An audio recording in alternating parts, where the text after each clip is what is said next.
In today's episode of the Pathmonk Presents podcast, I got a very interesting guest here with me today. I'm with Daniel Liu, who's hailing over from the folks over at Dottid. And essentially, Dottid is the all-in-one asset management workflow platform for the commercial real estate sector. So, okay, that's a good description, but essentially, what they're doing is to bring all your CRE workflows, people, and data into one place to work. And I want to deep dive with Daniel today into what Dottid is all about. So, welcome to the show. Hey, thanks for having me. Sure. So maybe give people like a quick overview. From your perspective, what started all about, so people can get to know you guys a little bit better. Yeah, Dottid, we started in 2018. I'm actually the founding designer for the company, and we were trying to build this platform that kind of filled the gaps for a lot of what we're seeing in this very niche industry, this niche institutional industry with commercial real estate. Because our founder was looking at it, and he was just like, people are using, you know, five, six, seven, 10 point solutions. And a lot of these firms are using Excel spreadsheets, for to manage these massive amounts of investments. And he was just thinking, there's got to be a better way to do this, and we're like a young, scrappy team. So we set out to make Dottid, which, the description, it's a good description. And it's just right now in our industry, there is no way to have everything in one place yet. That's kind of the difference, right? There are, in our space, if you want to manage capital projects or if you want to uh, have a deal pipeline, you have all these solutions kind of floating around, but you don't have anything that brings all of it together and so that it talks to each other. And so you can kind of think about it as like what Monday.com is doing for teams and projects is kind of what we're doing for commercial real estate. Makes a lot of sense. Now, do these organizations have to be of a certain size, a certain scale, so that it starts making sense for them? I mean, that's a great question. No, because for us, we work with really huge companies, like companies that have massive portfolios. Hmm. We also work with companies that only have a few properties. But to us, all of them are important to us, and I think that is actually a huge differentiator for us because you have a few large players in our space. They don't make software that scales down. It's only, in our industry, it's very old school. So everything, are these like one-off deals. It's kind of these like handshake agreements. And so you'll have these massive, massive companies that sign on with, the probably like the largest competitor in our space, but it's prohibitively expensive. And it's, if you've ever used a really bad HR tool, that's kind of what a lot of the software in our space it feels like. And so, yeah, that's actually a big differentiator. Our software is scalable from small to large, and it works for everybody. Very cool. And what would you say? How would you describe the journey? How do these folks, they're getting started with you guys? How do they learn about you? What are the channels that they're working through in order to get started? Yeah, so like I said, it's commercial real estate, so it's an old industry, and a lot of it is traditionally just word of mouth. It's highly relational. And so it's a lot of it is what, you would expect stereotypically, which is, you're playing golf or you're getting dinner or you're at a happy hour and you meet some of these people and you're kind of in each other's space. That's a lot of it, right, for us. But I think as CRE professionals are getting younger and younger, that is, starting to shift a little bit. It's still highly relational, of course, but um, as they're getting younger, they're more native to technology. They live online more. They're probably on TikTok and Instagram more, and so you have this right now. You kind of have this funny gap where we still have a lot of these owners and asset owners who are a lot older, right? Who are in their 50s and 60s, who are making these like buying decisions. Hmm. Um, but then you also have these asset managers and brokers who are, a lot of them are in their 20s. 20s, early 30s. And so we have this really unique kind of outreach we're trying to do, right? Mhm. It has to be able to hit all these different kinds of people in a way that makes sense to them and Mhm. speaks to them. What role would you say does the website then play in the journey? How do you think about that? Yeah, the website for us, it's pretty specific because we're mostly about outbound, but the website for us is I'll start by saying selfishly for me, I have a long design background, and so it's a chance for me to make something that looks really cool, that's really engaging, that really accentuates the brand. And so the the site for us is a large branding moment. And I'm proud to say that I think we're trailblazing in our space. It's often everything from the copy to the visuals. We change it pretty fast. Like we're a lean startup, so we pivot really quick, and that goes for the design as well. And I'm proud to say that I think we're leading in that space. A lot of our copy, a lot of our aesthetic is kind of often emulated in our space. And so even though we're a much smaller player. And but besides that, it obviously is a way for us to drive demos, like demo requests. It's a place where people go to read case studies and to kind of get a better look at the product. And so it is helpful for some lead generation, but as I said, most of our process and most of the activity is through outbound. But our website is like a great place for people to understand our brand. It Mhm. really makes us stand out in our space, and it also is a way for us to we do get inbounds through the website too. And how do you actually, it's interesting that you bring that up. Like, how do you see that role changing? Do you see, what will be the role down the line? Is the industry evolving, away from outbound? Do you see it as a, pillar cornerstone that outbound will always be sort of that, main route in this industry? What's your thoughts?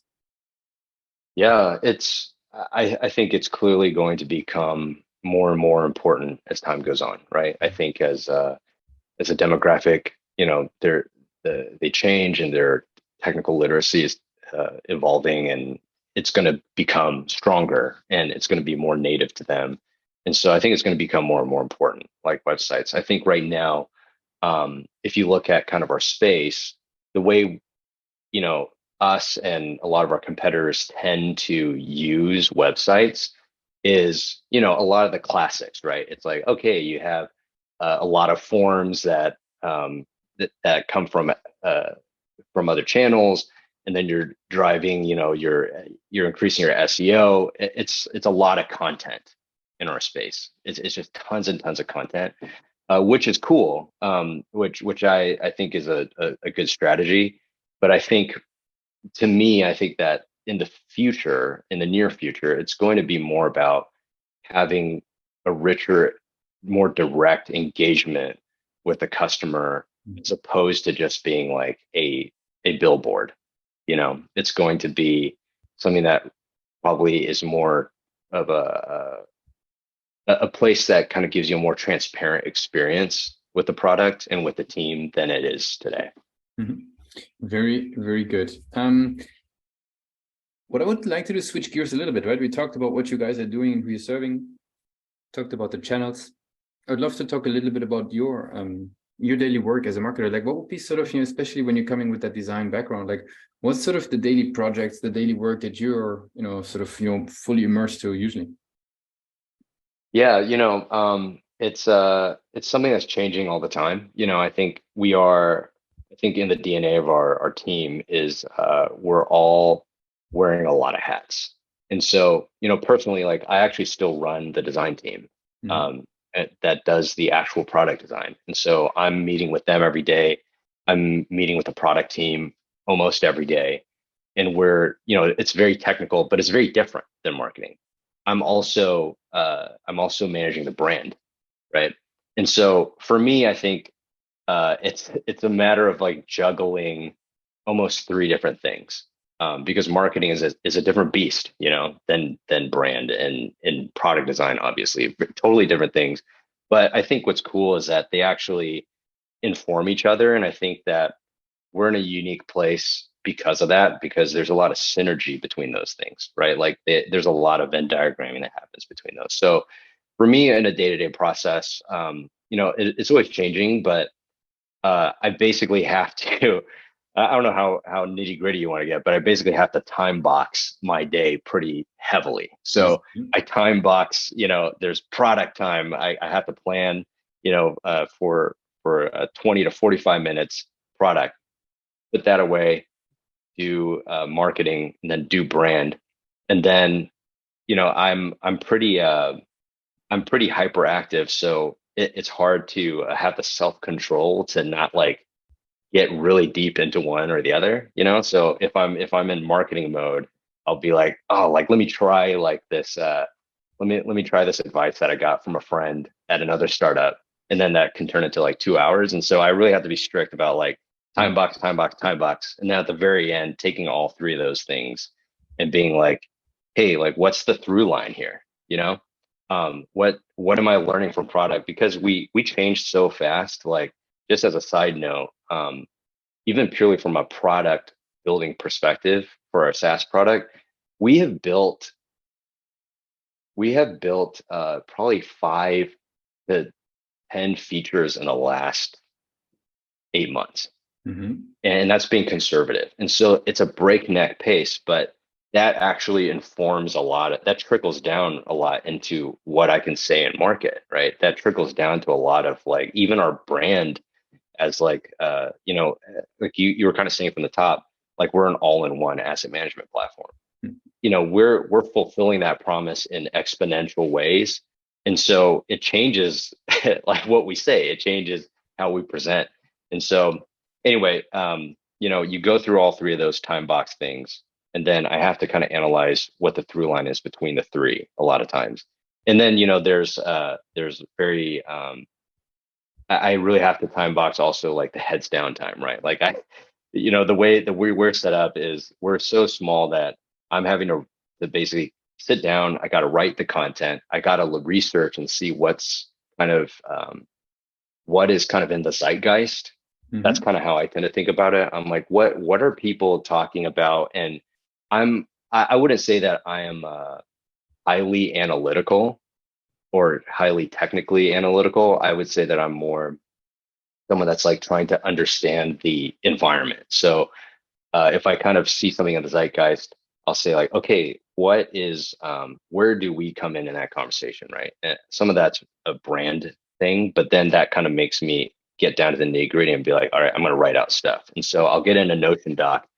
I'll just write. And then I'll go into, Sprout Social or something like that. And I'll like put sticky notes all over the calendar. And then when I write all this out, then I have to refine that. Sometimes I'll use like Chat GPT to give me a prompt, give me some structure. And then I'm a perfectionist, so I'll rewrite it anyways. And then I really have to have the self-control to time box that, and then we'll just schedule that out. And I think it's really cool because we ended up, I think, along with our competitors, we don't have the same kind of spend, which is a big part of it. But in terms of organic reach and organic engagement, like we're up there. And, these guys are, massive. And so I'm really proud of that. And I think it's because in general, in our DNA, like we're running pretty lean and we're wearing a lot of hats. But I think that's actually to our advantage. Like we're able to pivot fast, but I think we're also able to kind of understand our space in a way that other people are kind of slower to get to. But yeah, I think that's I think that's my day. Just basically time boxing very strictly because it's a lot of things to kind of hold at the same time. But I think the power is like being able to see the common thread through, the filter of all three plus kind of vantage points, and then kind of turning that into little bite-sized pieces. That makes a lot of sense. I got some rapid fire questions as we're slowly moving towards the end of the episode today. Are you ready for those? Oh yeah, hit me. Very cool. What is the last book that you read? The last book that I read, it is called let me it has a long title. It's called the ethical design handbook.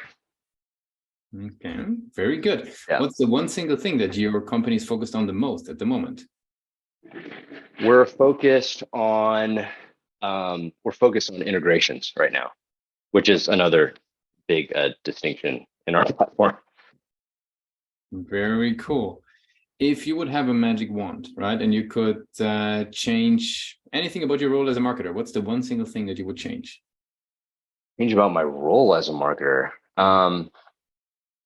Ooh, I think I enjoy like the more creative aspects of it. And so I think if I could have people on my team that were really passionate about the technical parts of it, that'd be great. Or Yeah. I would become interested in the technical parts. Very good. If you could snap your finger and you could get one task that you have to do repetitively done for you, handed off your plate as a marketer, what's the one task that you would happily do? Okay, yeah, that's the question. Yeah, for me it would be I think the scheduling, like social scheduling. I actually enjoy the creative parts like writing and design, but yeah, the scheduling and like making sure that it's repeating and like remixed. Mhm. Yeah. Very cool. And for the very last question, if we would do a little bit of time travel and you go back to your very first day starting to work at Dottid, like very first time, what's the one advice you would give yourself for the journey? I would just say to not be afraid to fail, not be afraid to fail a lot. And I think other than that is to ask for a ton of help, like look for mentors, make connections, ask people, and don't be afraid to not know. Very good. Really appreciate you joining us today for the episode. Daniel, I want to give you the very last word. If somebody would be forgetting all that we discussed, what's the one thing that people should remember about Dottid? If you're in commercial real estate, this is I think, future of kind of where our industry is going in terms of teams. And I think that I think you're missing out if you don't get Dottid right now. Very good. Now, I really appreciate you took the time with us today. Daniel, I want to thank you for joining the Pathmonk Presents podcast and looking forward to hear more about Dottid in the future. So thanks a lot for joining the show. Yeah. Thanks, Lucas.